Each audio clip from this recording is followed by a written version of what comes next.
संतों के मुख से ऐसी कथा आती है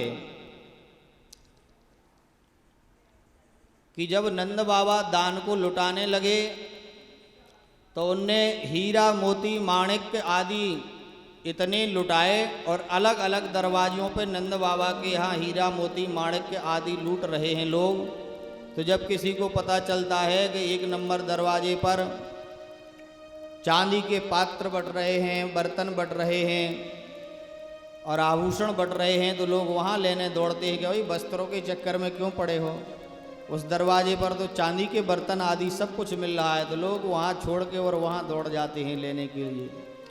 और फिर वहाँ पता चलता है कि दूसरे नंबर गेट पे सोने के बट रहे हैं, तो लोग चांदी को छोड़ करके सोने को लेने के लिए, स्वर्ण के लिए 2 नंबर पे दौड़ जाते हैं। पता चला 3 नंबर पे हीरा मोती आदि बट रहे हैं, तो वहाँ दौड़ते हैं।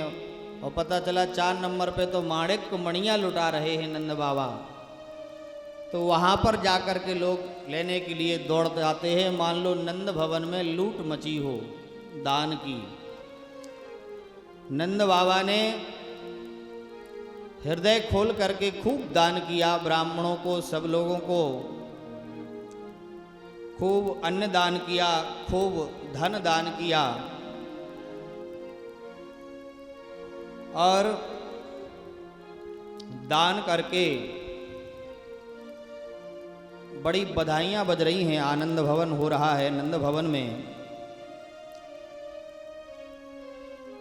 सारी यशोदा मैया के पास सखियां आ गईं और उनके आंगन में बैठ करके बधाइयाँ कर रही हैं भगवान के आनंद की, नंदोत्सव की। और नाना प्रकार से आनंद सभी ले रहे हैं। कई गोप ग्वाल तो बाबा के पास आ गए, बोले बाबा आपके यहाँ छोरा तो हो नहीं रहा था, लेकिन इन ब्राह्मणों के पाठ पूजन से 80 वर्ष की अवस्था में छोरा भवे होए, नेक आपू ठुमका लगा दो।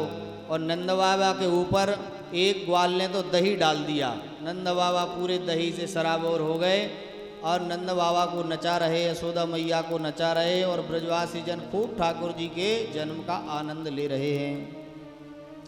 देखिए, अन्न आदि तीर्थों में आप जाएंगे तो वहाँ भगवान के जो लीलाएं हैं, जितना आनंद वहाँ नहीं दिखेगा, इतना ब्रज में आज भी आपको वही आनंद दिखेगा। यह भगवान का धाम ऐसी चिन्मयी भूमि है कि यहाँ आज भी आप ग्रामीण, चाहे यहाँ ब्रज में चले जाइए, चाहे आप वृंदावन में रहिए, तो ठाकुर जी की लीलाओं का जो वह चैतन्य स्वरूप पूर्व में था, वह आज भी भक्त के लिए ऐसे ही प्रतीत होता है, ऐसे ही आनंद यहाँ बरसता है। जन्माष्टमी को देखिए आप, तो पूरा ब्रज कैसा सजा रहता है और यहाँ के एक एक प्राणी के मन में, ब्रजवासियों के अंदर ठाकुर जी के प्रति बड़ी निष्ठा है। इसलिए कहते हैं घर घर तुलसी ठाकुर पूजा। वृंदावन में हर एक घर घर में तुलसी की, ठाकुर जी की, सब जगह ठाकुर जी विराजमान है। सब लोग बिना ठाकुर जी को भोग लगाए, ऐसी निष्ठा ब्रजवासियों की ठाकुर जी के प्रति है। और एक और आप विशेषता देखेंगे, अभी तो वर्तमान में कहीं कहीं अन्न आदि भक्त होने लगे हैं, लेकिन ब्रजवासी आपको मूलतः जो मिलेंगे वो किसी अन्य देवी देवताओं के उपासक भी नहीं मिलेंगे, वो केवल ठाकुर जी के उपासक मिलेंगे। वो अन्य किसी के ज़्यादा उपासक मिलते ही नहीं। वो कहते हमें काऊ को ठोरना है, हमें काऊ की जरूरत ही ना है, हमारा कन्हैया ही बहुत है।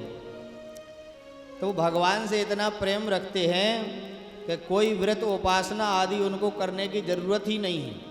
वो तो भगवान से इतना प्रेम जो उनका है, और इस धाम की जो उनकी शरणागति है, इस धाम की रज में उनका जो जन्म हुआ है, वही ठाकुर जी के धाम में पहुंचाने के लिए बहुत है। ठाकुर जी भी